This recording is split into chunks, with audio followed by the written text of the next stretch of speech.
Bienvenidos, chiquillos, a una nueva clase de enfermería médico-quirúrgico del año 2020. Y en esta oportunidad vamos a revisar las infecciones respiratorias de la vía aérea superior, las más frecuentes. Hay algunas que dejé afuera. Y esta clase la vamos a ver en dos partes, y en la última parte vamos a ver en forma más completa el cáncer laringe. Vamos a partir entonces hablando en relación a que en Chile las infecciones respiratorias de las vías altas constituyen aproximadamente el tercer lugar en las consultas de urgencia y, como dice la lámina, constituyen una de las razones más comunes por las que los pacientes buscan atención. O sea, la gran cantidad de pacientes que consulta durante las épocas de invierno corresponden a infecciones respiratorias de las vías altas.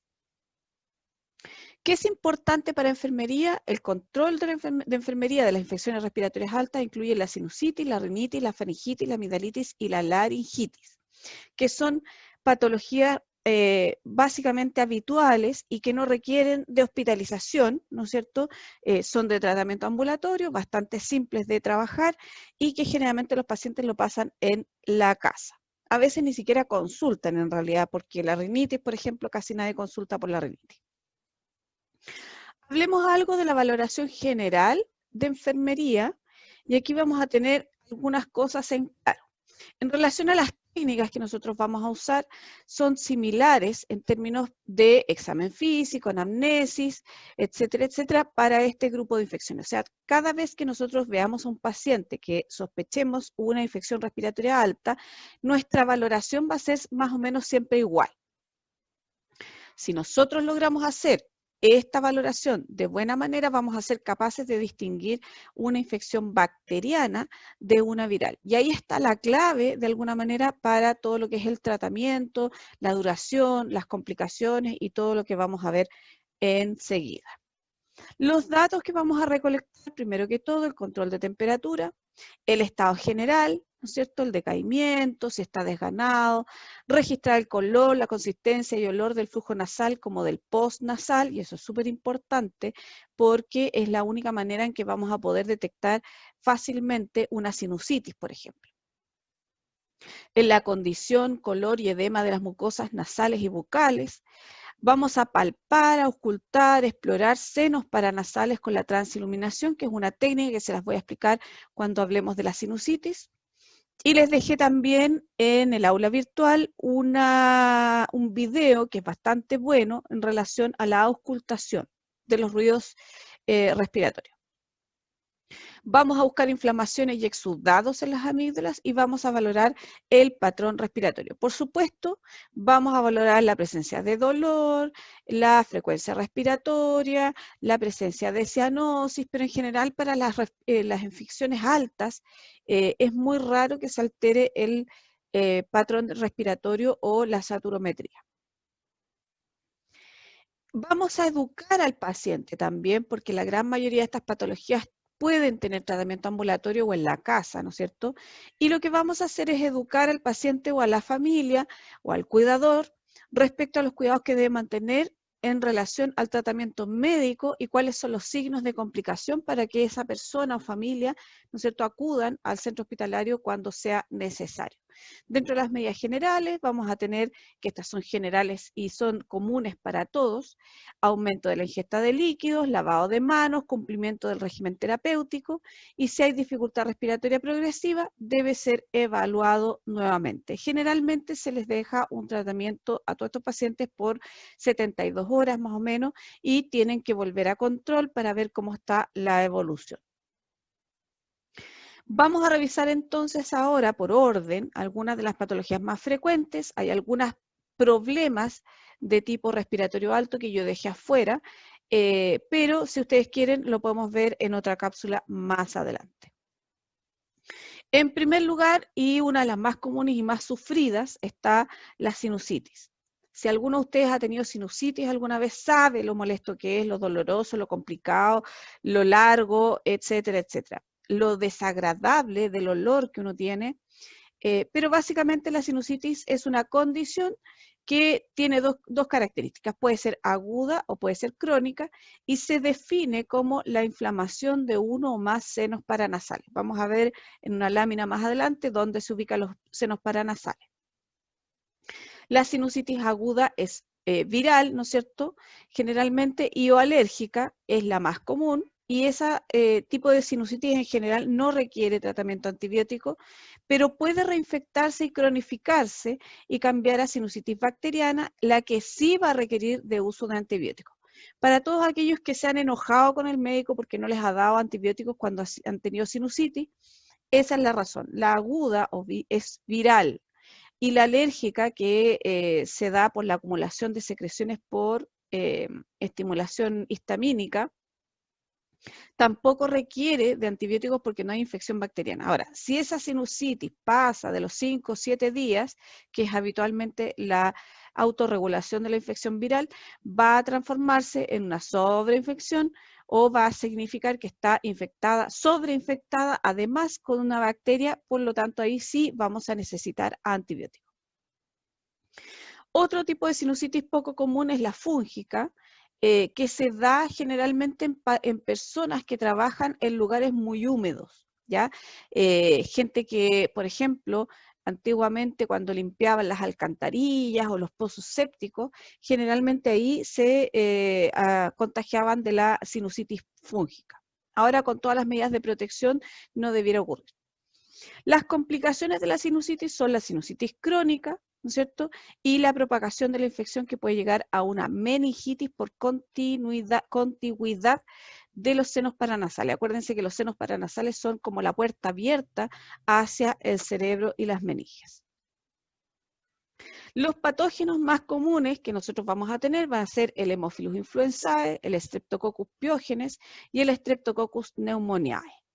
Dentro de la sintomatología vamos a tener dolor y presión sobre los senos paranasales, sobre todo cuando ustedes se agachan, ¿no es cierto? Sienten esa presión a nivel de la frente, o después de que caminan mucho, o cuando se levantan en la mañana sienten esa presión ahí.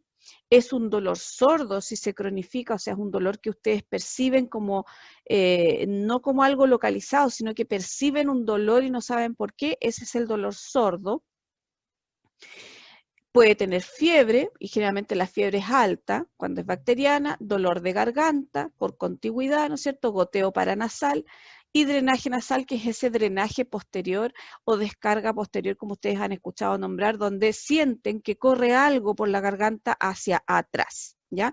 Eso es porque de alguna manera los senos paranasales drenan, acuérdense que todos son cavidades que están conectadas y drenan hacia atrás, y habitualmente ahí es cuando uno se deglute, ¿no es cierto?, todas estas secreciones de mal gusto y tiene ese olor característico en la boca y en la nariz, ¿ya? El diagnóstico, y aquí está la imagen, voy a sacar mi puntero mágico aquí. Aquí está la imagen de los senos paranasales, ¿ya? Donde vamos a tener las infecciones más comunes son en los senos etmoidales y los senos maxilares, y los senos frontales, que ahí es donde se va acumulando la secreción. Acuérdense que esto está todo comunicado, pero los orificios de comunicación son muy pequeños, por lo tanto una secreción muy gruesa, ¿ya? Muy espesa o purulenta va a ser imposible que drene por ahí. Para el diagnóstico se usa una técnica que es bastante simple y que generalmente yo no la he visto mucho que la usen los médicos acá. Generalmente piden una radiografía de senos paranasales, pero se usa la transiluminación, que es esta, ¿ya? Donde básicamente se sostiene un aparato que es el transiluminador, tiene un nombre este equipo también, otro, digamos, más técnico, y el paciente lo mete dentro de su boca, cierra la boca y se va a iluminar todos los senos paranasales y los maxilares que ustedes ven acá. Si ustedes ven acá, van a tener la transiluminación del seno etmoidal, que es generalmente el que va ahí, ¿ya? Y en los senos maxilares, que son los que se ven acá. Esa foto es más bien estética. Los senos frontales generalmente son más difíciles de evaluar con la transiluminación, y ahí sí necesitamos una TAC o necesitamos una radiografía de otro, digamos, u otro tipo de evaluación. ¿Ya? ¿Qué es lo que nos da esta técnica? El brillo intenso, o sea, cuando realmente uno se ve la transiluminación, o sea, se ve brillante, es porque están los senos llenos de aire, y cuando se ven más bien oscuros, como pudiera eventualmente ser acá, ¿no es cierto? Aunque no es el caso, porque aquí esta persona está sana, van a indicar secreciones purulentas y obstrucción de los senos. O sea, las secreciones van a ocultar el paso de la luz y por eso se va a ver más oscuro. Dentro de las otras técnicas de diagnóstico vamos a tener radiografía de los senos paranasales y la nasoscopía o fibroscopía nasal. Ahora acá les encanta usar escáner, TAC y todas esas cosas que son más caras porque claramente ganan más plata, pero con una buena transiluminación y una radiografía no debiéramos tener mayor problema. La nasoscopía o la fibroscopía se utiliza más que nada para ver la causa de la sinusitis, que generalmente tiene que ver con un desvío del tabique nasal, y eso lo vamos a dejar para otro momento. La idea es disminuir los costos al paciente, por lo tanto la radiografía y la nasoscopía, ojalá usarlo, y la TAC y todas esas otras, digamos, imágenes que pueden obtener, se tienen que usar cuando se cronifica, porque básicamente entre poner una lámpara y sacar una radiografía es mayor el costo y no todas las personas pueden acceder. Vamos a ver, me salté una. Ahí, el tratamiento, en general, el tratamiento, como yo les dije, para la sinusitis viral corresponde específicamente en analgésicos antiinflamatorios y en caso de alergia, ¿no es cierto? Cuando son de origen alérgico vamos a usar antihistamínicos, principalmente la loratadina o la desloratadina, que son más específicos de las secreciones nasales, ¿ya? Y la idea de eso es justamente disminuir la secreción nasal. Se utilizan también descongestionantes nasales como la de pseudoefedrina o aerosoles nasales, que pueden ser de algún medicamento, o los que están muy de moda ahora son los aerosoles de agua de mar. ¿Ya? En el caso de la sinusitis bacteriana, que es la sobreinfección, por supuesto vamos a tender también al alivio general del paciente y la erradicación de la bacteria, y los antibióticos que vamos a utilizar van a ser antibióticos como penicilina o amoxicilina oral, y en el caso de alergia a ellos vamos a usar eritromicina o acitromicina. Como antipirético antiinflamatorio podemos usar ibuprofeno o paracetamol con codeína, que alivia bastante los síntomas. ¿Ya? En general, acá en Chile nosotros no usamos paracetamol con codeína o con tramal porque es bastante caro y tiene muchos efectos adversos. Para las personas que trabajan en el área de salud, generalmente se utilizan antibióticos un poco más poderosos, ¿no es cierto?, porque se asume que están expuestos a una flora bacteriana mucho más resistente que la de una persona común y silvestre. Vamos a hablar ahora de la rinitis, y la rinitis no es nada más que la inflamación de las membranas mucosas de la cavidad nasal y nasofaringe, y puede ser aguda o crónica.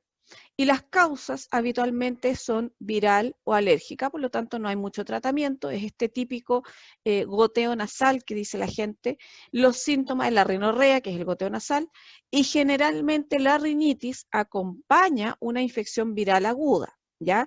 Habitualmente la rinitis no está sola nunca, sino que está acompañada de alguna otra infección.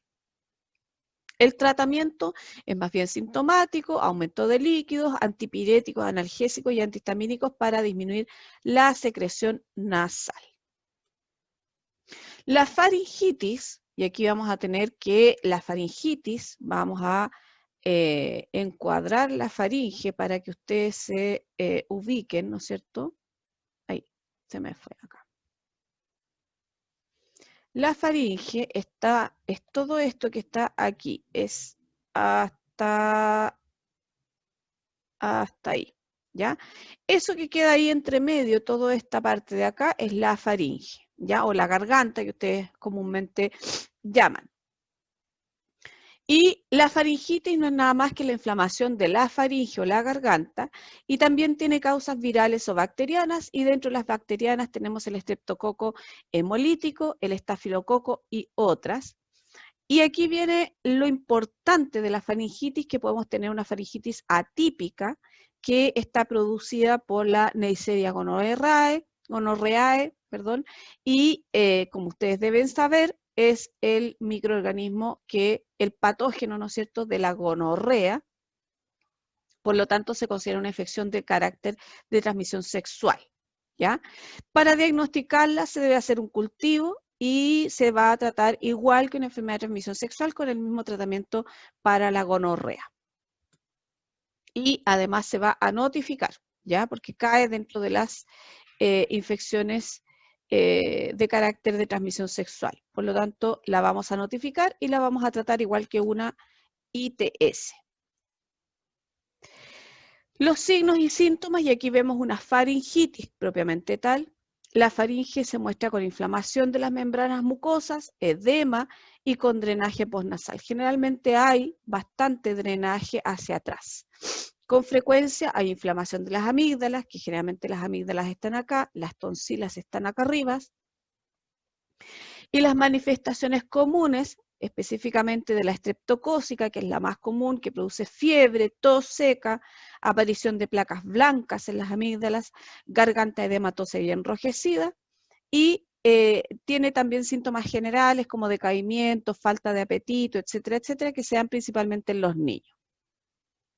Generalmente la faringitis nunca viene sola, habitualmente es una faringoamigdalitis, donde ustedes van a ver enrojecimiento, y vamos a ver más adelante una lámina que tiene el enrojecimiento completo, como está acá, pero además estas amígdalas que aquí están muy pequeñitas, si ustedes las alcanzan a ver, casi ni se ven, están muy, muy inflamadas, ¿ya? Y ahí en combinación, ¿no es cierto?, cuando se juntan y se combinan, vamos a tener una faringoamigdalitis que es bastante habitual. El diagnóstico es clínico habitualmente, solo por observar la faringe, pero también para descartar una infección bacteriana se hace una prueba de Quick View, que es un hisopado, ¿no es cierto?, y que rápidamente nos puede detectar la presencia de estreptococo. Pero cuando queremos saber si hay, ya estamos claros, digamos, que hay bacterias presentes y queremos saber cuál es la sensibilidad bacteriana, vamos a hacer un cultivo faríngeo y una antibiograma.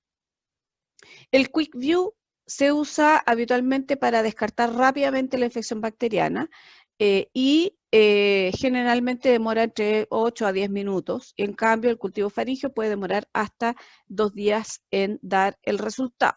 ¿Ya? Por eso se usa el Quick View. ¿Ya? El Quick View igual no necesariamente es 100% efectivo. El tratamiento de la faringitis tiene relación con la comodidad y el estado general del paciente y la erradicación de la bacteria. Vamos a tener cuidados generales como el descanso, aumento de la ingesta de líquidos, que eso es común para todos, analgésicos y antipiréticos, que de los cuales ya los nombramos, el ibuprofeno y el paracetamol, hielo local, ¿no es cierto?, helado, tomar helado, digamos, y las gárgaras de agua con sal que ayudan bastante, o agua con sal y una pizca de bicarbonato, como les decía yo. Y dentro de los antibióticos que más se utilizan son la penicilina. Generalmente se usan antibióticos de amplio espectro y hay que siempre tratar de partir por el antibiótico más común y esperando el cultivo, ¿no es cierto?, y ver la sensibilidad del microorganismo.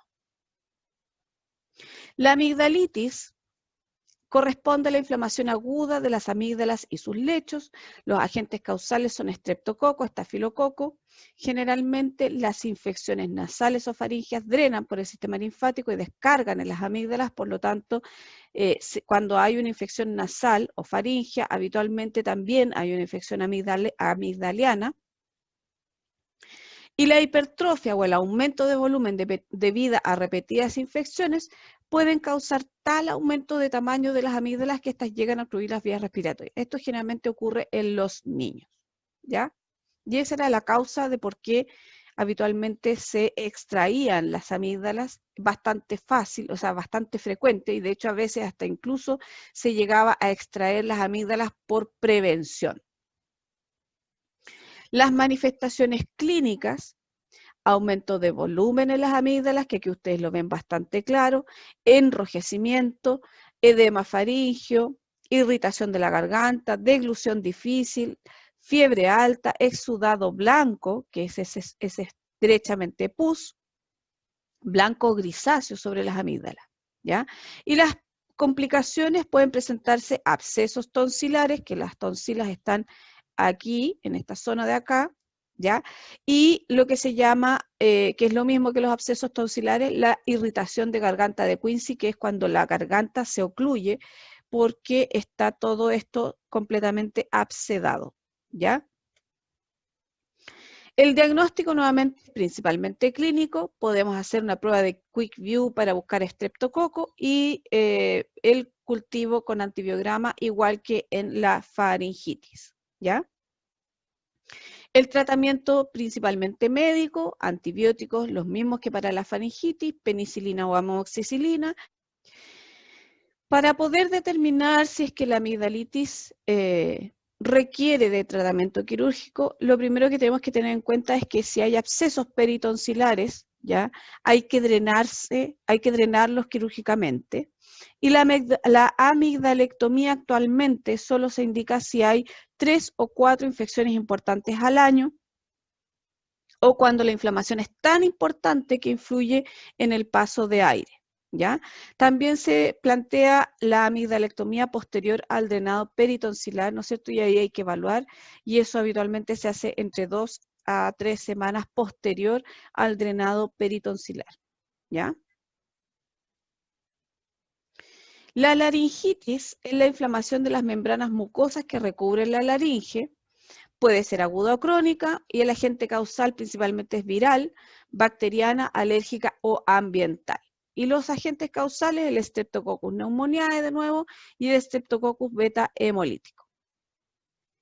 La sintomatología, consecuencia de la inflamación de las cuerdas vocales, ¿no es cierto? Todo lo que ustedes ya han vivido alguna vez, que es la ronquera, la afonía, que es la ausencia de voz, la fiebre, malestar general, dolor al deglutir, tos seca, escarificación de la garganta. Pueden presentar también estridor y disnea cuando están acompañados, ¿no es cierto?, de alguna infección autoinmune, por ejemplo. Y en las cuerdas vocales vamos a ver enrojecimiento, hinchazón y secreciones. Los agentes causales se me borraron ahí, pero generalmente los agentes causales son los mismos que para los anteriores. Dentro del tratamiento vamos a tener que el control terapéutico, ¿no es cierto?, tiene que ser orientado a aliviar los síntomas y la erradicación de la bacteria presente, antipiréticos y analgésicos, aerosoles para la garganta, inhalaciones de vapor, frío, ¿no es cierto?, o hielo, ¿ya? Reposo y antibióticos penicilina, benzatina y amoxicilina en caso de infección bacteriana. Solo en caso de infección bacteriana, acuérdense que no siempre es bacteriana. Cuando las laringitis se cronifican, vamos a tener signos como ronquera progresiva que empeora en la mañana y al anochecer como resultado de secreciones secas, más bien secas. Los pacientes tosen frecuentemente para despejar la garganta con sonidos secos y profundos. Hay antecedentes de tabaquismo, consumo excesivo de alcohol, abuso de las cuerdas vocales como los profesores y cantantes o exposición a vapores industriales o químicos. Y aquí viene lo importante, la ronquera crónica es un signo de alarma del cáncer laríngeo. Entonces ahora sí vamos a llegar a la peor patología, si ustedes quieren, de todas las infecciones respiratorias altas, que es el cáncer laríngeo, donde vamos a revisar la epidemiología, manifestaciones y tratamiento. Y ahí ustedes tienen la laringe, estas son las cuerdas vocales.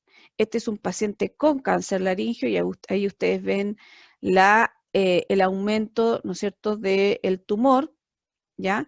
Y aquí esta es la fotografía después de la cirugía, donde se aprecia, ¿no es cierto?, que le sacaron un pedacito de las cuerdas vocales.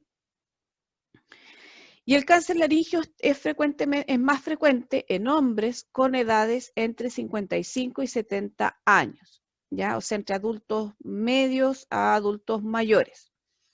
Factores de riesgo, el tabaquismo, el alcohol, la laringitis crónica, el abuso de la voz, antecedentes familiares, ¿no es cierto? Acuérdense que el cáncer tiene un componente genético importante, es muy raro en los no fumadores, y el cáncer de células escamosas es una de las tantas formas de cáncer laríngeo, pero esta es la más común y generalmente se desarrolla en las cuerdas vocales.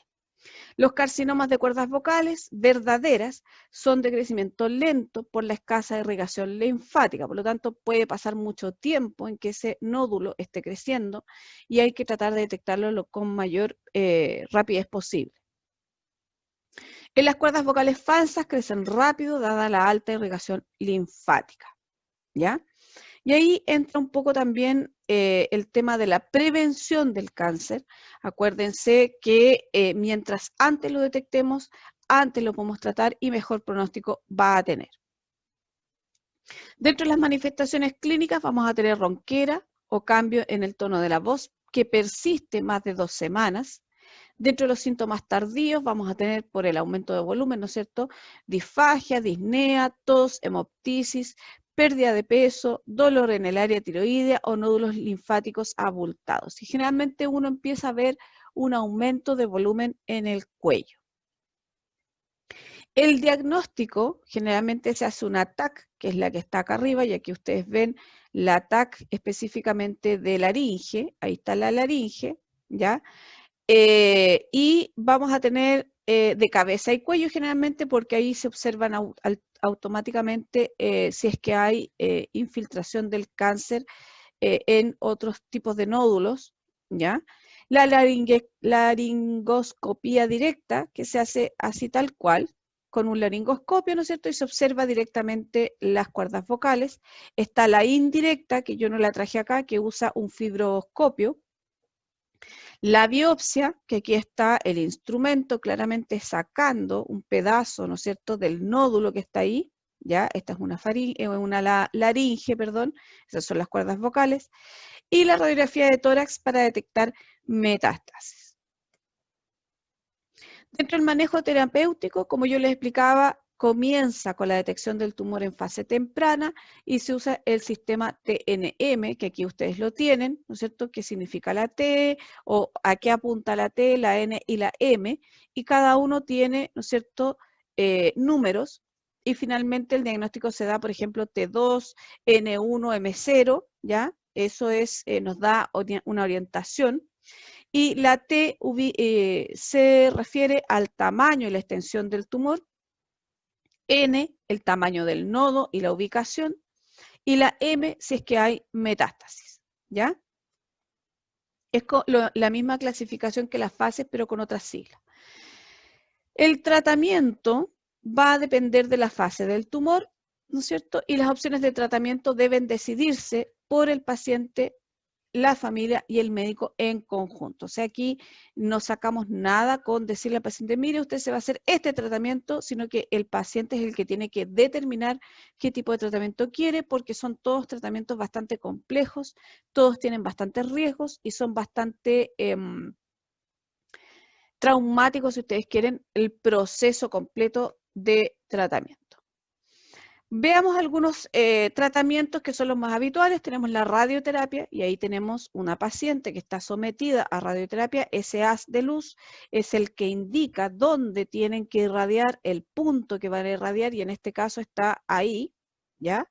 Y así como ustedes lo ven, se pone en una camilla, se le pone una malla para que no se mueva, se fija la malla a la camilla y se hace, ¿no es cierto?, una marcación. Y el haz de luz se enfoca, o el haz de iónico se enfoca acá directamente en el punto donde se cruzan la marcación con láser, ¿ya?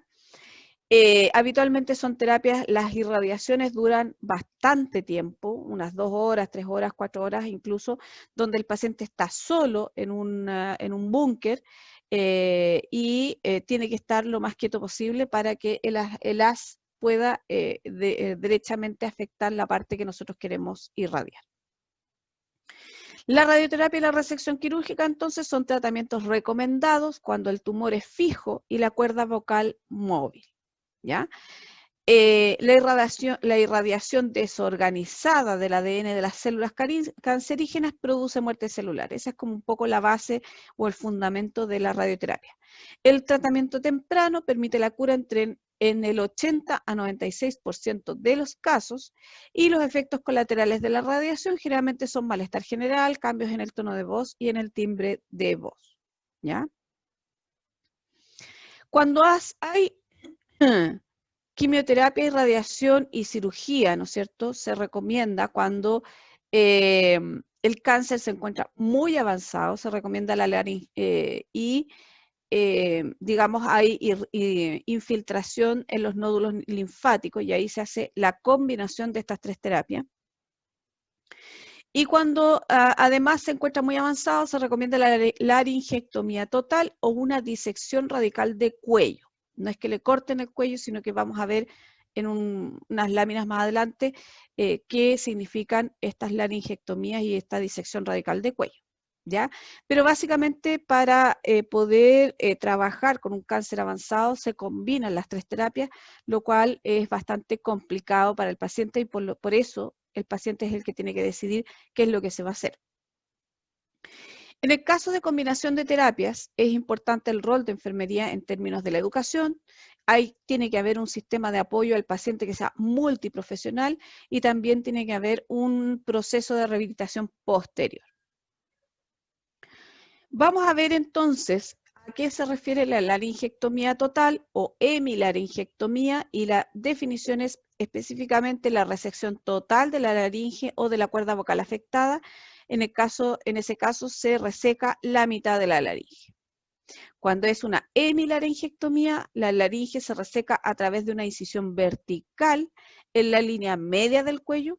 Se inserta un tubo de traqueostomía de manera temporal por 15 días y requiere de una sonda nasogástrica para la administración de alimentación. Como esto es transitorio porque es la mitad de la laringe, generalmente son pacientes que evolucionan bastante bien y requieren muy poca rehabilitación.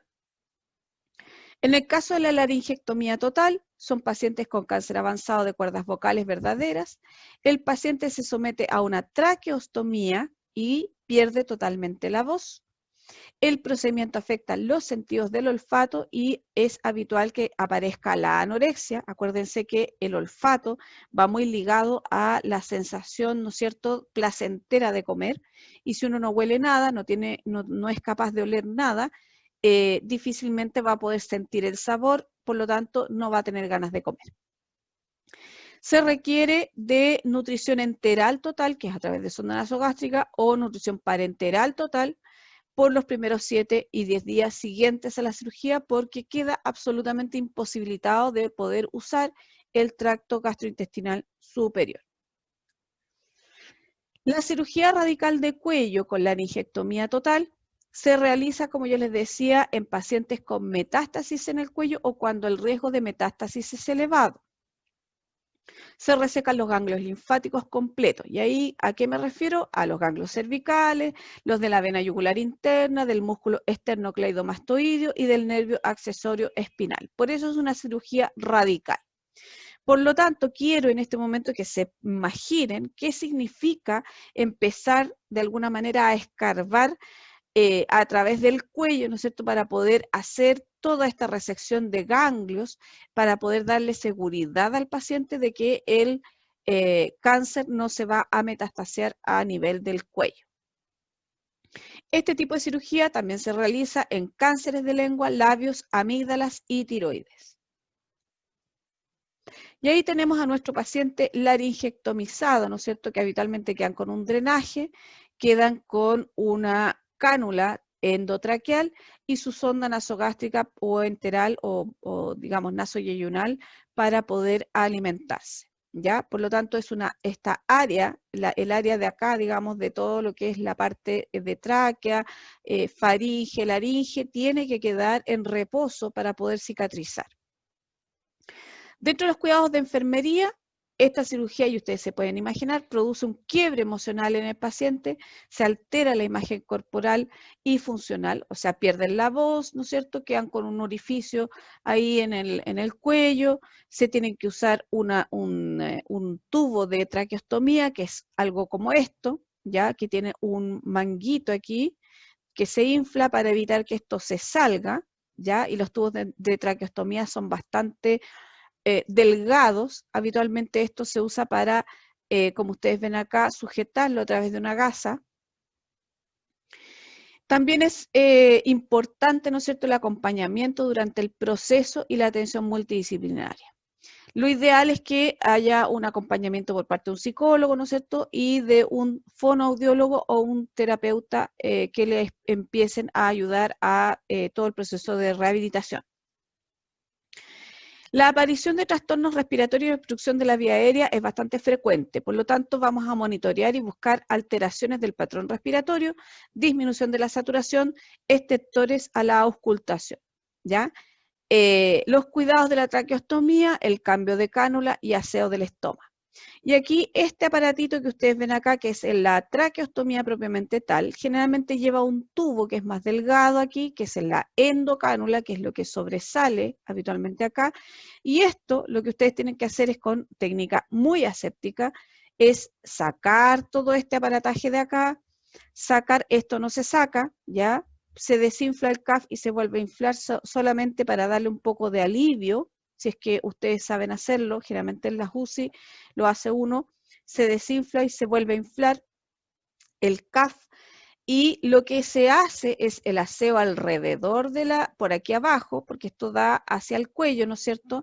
Y se hace un aseo con suero fisiológico con mucho cuidado por alrededor de la inserción del tubo de la cánula, o sea, del tubo traqueal, y lo que se hace generalmente es cambiar la endocánula o aseo de la endocánula en agua o suero fisiológico. Y se deja secar, ¿no es cierto? Se seca muy bien con unos paños estériles y se vuelve a insertar. Esa es la técnica antigua. Si está el recurso como para cambiar la endocánula y poner otra nueva, se saca la endocánula y se pone otra nueva.